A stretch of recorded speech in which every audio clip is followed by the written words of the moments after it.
बिस्मिल्लाहिर्रहमानिर्रहीम। Welcome to conceptual nursing academy. आज की वीडियो में हम बीएस नर्सिंग फर्स्ट सेमेस्टर के सब्जेक्ट बायोकेमिस्ट्री के यूनिट मेटाबॉलिज्म ऑफ प्रोटीन्स के कुछ इंपॉर्टेंट एमसीक्यूज़ के बारे में पढ़ेंगे। इनमें से ज़्यादातर एमसीक्यूज़ पास पेपर से लिए गए हैं। कुछ different websites NCLEX, script, nurse labs इस जैसे वेबसाइट से जो है ना वो लिए गए हैं ताकि स्टूडेंट्स जो हैं वो आसानी के साथ प्रैक्टिस कर सकें। तो इसमें हमारे पास फर्स्ट एमसीक्यूज़ है कि कौन से ऑर्गन्स जो हैं वो प्रोटीन के मेटाबॉलिज्म में एक अहम किरदार प्राइमरीली रिस्पॉन्सिबल है। तो वो है लिवर। जब प्रोटीन्स ब्रेक डाउन होती है अमाइनो एसिड में, उस प्रोसेस को क्या बोलते हैं? प्रोटियोलाइसिस। एमसीक्यूज़ का मेन पर्पज़ ये है कि जो आप लोगों ने मेटाबॉलिज्म ऑफ प्रोटीन्स का फुल लेक्चर पढ़ा है तो इससे ये होगा कि आपको कुछ इंपॉर्टेंट पॉइंट्स भी पता चल जाएंगे, और दूसरा ये होगा कि आपको ये भी पता चल जाएगा कि किस टाइप ऑफ एमसीक्यूज़ आते हैं। ठीक है। प्रोटीन डाइजेशन का एंड प्रोडक्ट क्या है? Amino acid. Protein break down होती है अमाइनो एसिड्स में। इस तरह के डिफरेंट एक ही बात होती है और डिफरेंट तरीक़ों से पूछा जाता है, तो इससे आप लोगों ने कंफ्यूज नहीं होना। वो कौन सा एंजाइम है जो कि प्राइमरीली यानी सबसे पहले इन्वॉल्व होता है? तो वो होता है हमारे पास स्टमक का पहला एंजाइम यानी कि पेप्सिन। जब डीएमाइनेशन होती है, अमाइनो ग्रुप जो है वो रिमूव होता है, तो वो कौन से ऑर्गन में होता है? तो वो बेसिकली लिवर में होता है। जब अमाइनो ग्रुप एक अमाइनो एसिड से रिमूव होता है, उस प्रोसेस को डीएमिनेशन बोलते हैं। उसके अलावा यूरिया जो है उसकी फॉर्मेशन कहाँ पर होती है? लिवर में। यूरिया साइकिल कहाँ पर होता है? माइटोकॉन्ड्रिया ऑफ द सेल में। अच्छा, वो कौन सा नॉन इसेंशियल अमाइनो, हमने जो टॉपिक में इसेंशियल और नॉन इसेंशियल अमाइनो एसिड्स पढ़े थे उनके साथ मैंने कुछ निमोनिक भी जो है ना साथ में मेंशन कर दिए थे। तो उसमें नॉन इसेंशियल अमाइनो एसिड में हमारे पास आता है एलेनिन। वो अमाइनो एसिड जो कि ह्यूमन बॉडी सिंथेसाइज नहीं करती, तो वो हमारे पास इसेंशियल अमाइनो एसिड्स जो है वो कहलाते हैं। और जो हमारे यानी कि इसका मतलब ये है कि जो हमारी बॉडी जो है वो ख़ुद सिंथेसाइज नहीं कर सकती, तो उसको हम डाइट के थ्रू कंज्यूम कर दें, तो वो हमारे पास इसेंशियल अमाइनो एसिड्स होते हैं। और वो अमाइनो एसिड जो कि हमारी बॉडी इतनी लेवल पे सिंथेसाइज कर सकती है कि वो इनफ होते हैं, हमें डाइट के में इतनी लेने की ज़रूरत नहीं, तो वो नॉन इसेंशियल होते हैं। तो इसकी डेफिनेशन आप लोग याद रखें। अब ट्रांस एमिनेशन क्या होती है, जिसमें किस चीज़ की ट्रांसफ़र होती है? अमाइनो ग्रुप की। अच्छा, नेक्स्ट हमारे पास एमसीक्यूज़ है कि वो कौन सा को एंजाइम है जो कि ट्रांस एमिनेशन रिएक्शन के लिए ज़रूरी है? तो वो हमारे पास है पायरिडॉक्सिल फास्फेट, यानी कि हमारे पास विटामिन B6। ये एसेंशियल है ट्रांस एमिनेशन रिएक्शन के लिए। कौन सा जो है हमारे पास मेन नाइट्रोजीनियस वेस्ट है जो कि यूरिन में एक्सक्रीट हो जाता है? तो वो है यूरिया।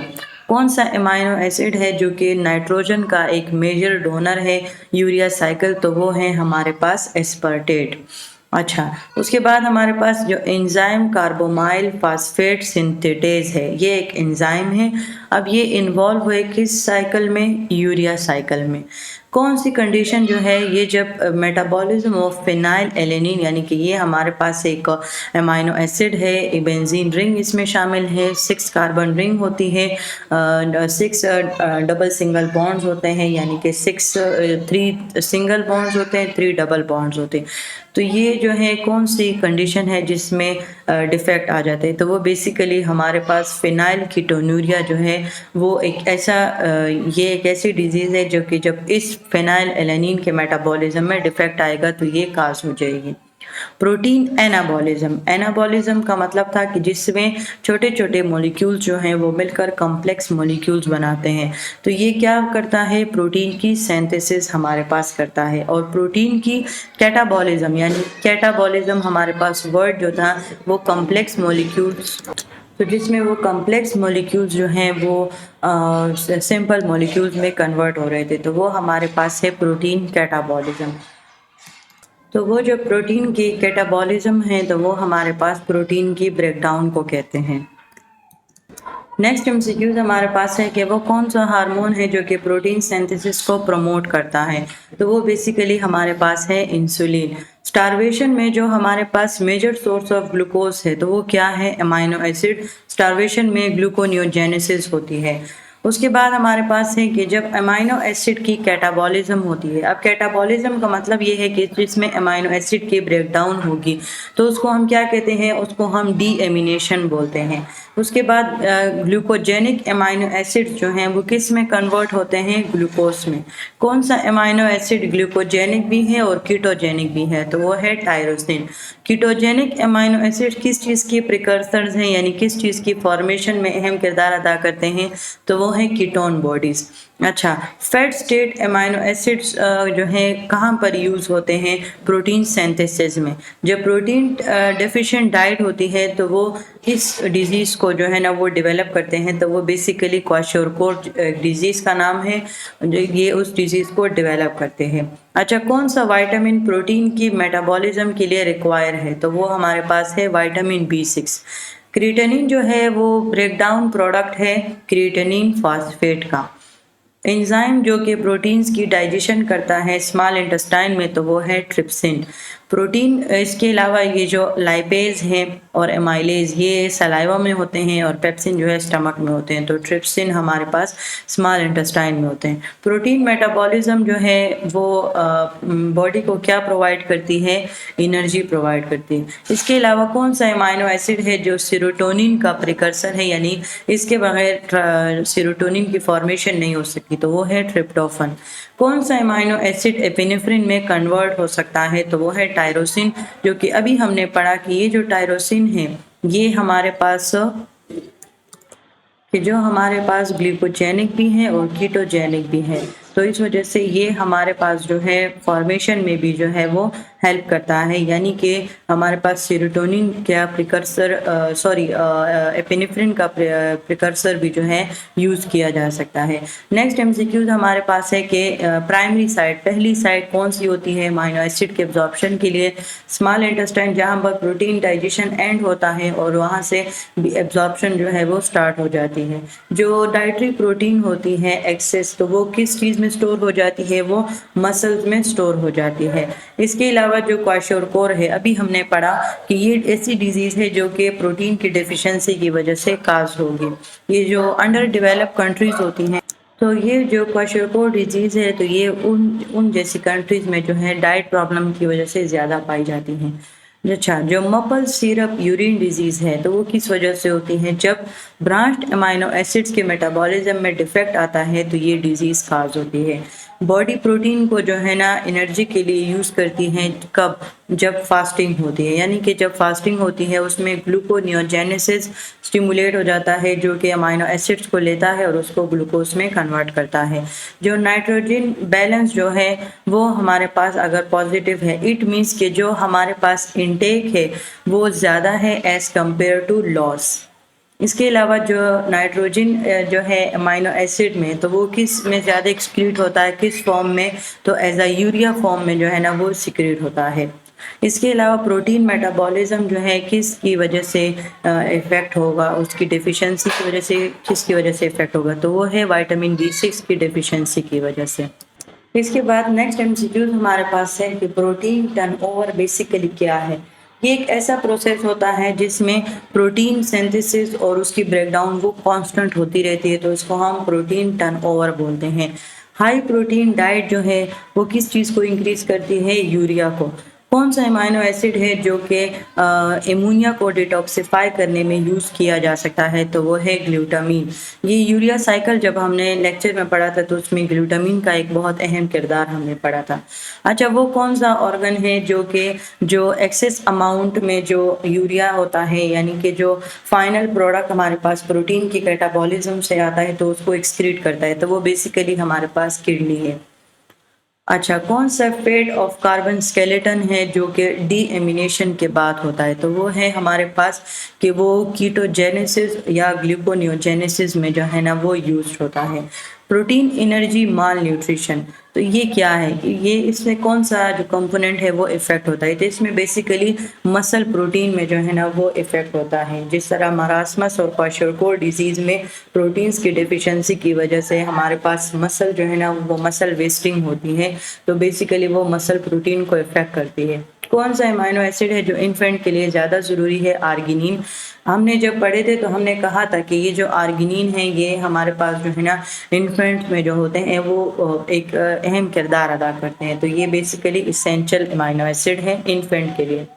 कौन सा प्रोसेस है जो कि अमाइनो एसिड को अच्छा प्रोटीन्स को तो अमाइनो एसिड में जो है ना मेटाबोलाइज कर लिया। अब वो प्रोसेस जिसमें अमाइनो एसिड एनर्जी में कन्वर्ट होगा तो वो बेसिकली डीएमिनेशन कहलाता है। एल्ब्यूमिन का ब्लड में प्राइमरी फंक्शन क्या है? ऑस्मोटिक प्रेशर को मेंटेन करना। प्रोटीन मेटाबॉलिज्म जब लिवर में होती है तो वो किस चीज़ को सिंथेसाइज करती है? प्लाज्मा प्रोटीन्स को। जो एंजाइम डिफिशिएंसी अगर यूरिया साइकिल, मैंने आपको लोगों को एंजाइम के इंपॉर्टेंस बताई थी कि एंजाइम बहुत ज़्यादा इंपॉर्टेंट है। अगर इनकी डिफिशिएंसी यूरिया साइकिल में आ गई तो ये हाइपर एमोनीमिया को जो है ना वो काज कर लेंगे। अमाइनो एसिड्स किस के थ्रू एब्जॉर्ब होते हैं? एक्टिव ट्रांसपोर्ट के थ्रू। अच्छा, एक ही फॉर्म है नाइट्रोजन का जो कि एक्सक्रीट होता है लार्ज अमाउंट में, यानी कि यूरिया में। वो प्रोटीन जो कि इन्फेक्शन के लिए के रिस्पॉन्स के लिए जो है ना वो ज़्यादा सिंथेसाइज किया, इसमें आता है इम्यूनोग्लोबुलिन। ये अगर आप लोगों ने हाइपर सेंसिटिविटी का चैप्टर पढ़ा है माइक्रोबायोलॉजी में, तो अगर नहीं पढ़ा तो मेरे चैनल पर मौजूद है, तो आप वहाँ जाके देख लें कि ये जो हमारे पास इम्यूनोग्लोबुलिन्स होते हैं ये बेसिकली हमारे एंटीबॉडीज़ होते हैं। जब हमारी बॉडी में कोई भी एंटीजन आता है तो एंटीबॉडीज जाते हैं उन पे अटैक करते हैं। इसमें हमारे पास डिफरेंट आईजीई है, आईजीएम है, आईजीजी है, तो डिफरेंट एंटीबॉडीज इन्वॉल्व होते हैं। तो ये बेसिकली किसी भी इन्फेक्शन के रिस्पॉन्स के लिए सिंथेसाइज होते हैं, प्रोटीन इन नेचर होते हैं। वो हार्मोन जो कि प्रोटीन ब्रेकडाउन को इंक्रीज करता है, तो वो जो हार्मोन है तो वो है हमारे पास कोर्टिसोल, जो कि स्टेरॉइड हार्मोन होता है, एड्रिनल ग्लैंड से सिक्रेट होता है as response to the stress. Tyrosine derive किया गया है फिनाइल एलेनिन से। उसके बाद जो स्टोरेज प्रोटीन्स में जो स्टोरेज फॉर्म है बॉडी में, तो वो क्या है? Liver protein, muscle glycogen, plasma protein. तो इनमें से किसी स्टोरेज फॉर्म में प्रोटीन्स जो है ना वो स्टोर नहीं होता। प्रोटीन डाइजेशन कहाँ पर स्टार्ट होती है? स्टमक में। इसके अलावा वो अमाइनो एसिड जो कि कोलेजन फॉर्मेशन में अपना किरदार अदा करते हैं तो वो हैं प्रोलीन। अच्छा, अल्केप्टोनूरिया ये एक ऐसी डिजीज़ है जो किस चीज़ की एक्यूमुलेशन की वजह से होती है? जब हमारे पास होमोजेंटिसिक एसिड के एक्यूमुलेशन हो जाए, इसकी वजह से ये डिजीज़ जो है ये काज होगी।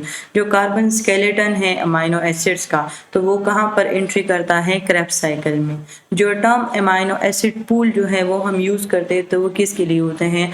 जो हमारे पास फ्री अमाइनो एसिड्स अवेलेबल होते हैं तो उनको हम अमाइनो एसिड पूल कहते हैं।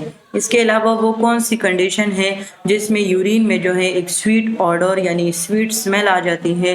प्रोटीन मेटाबॉलिज्म जब डिफेक्ट हो जाता है, यानी कि उसके डिफेक्ट की वजह से स्वीट ऑडर जो आते हैं, तो वो बेसिकली हमारे पास जो मपल सिरप यूरिन डिजीज़ है। इससे पहले भी इसका एक एमसीक्यूज रिपीट हो चुका है, तो इस डिजीज़ का पढ़ना आप लोगों के लिए जो है ना वो बहुत इंपॉर्टेंट है।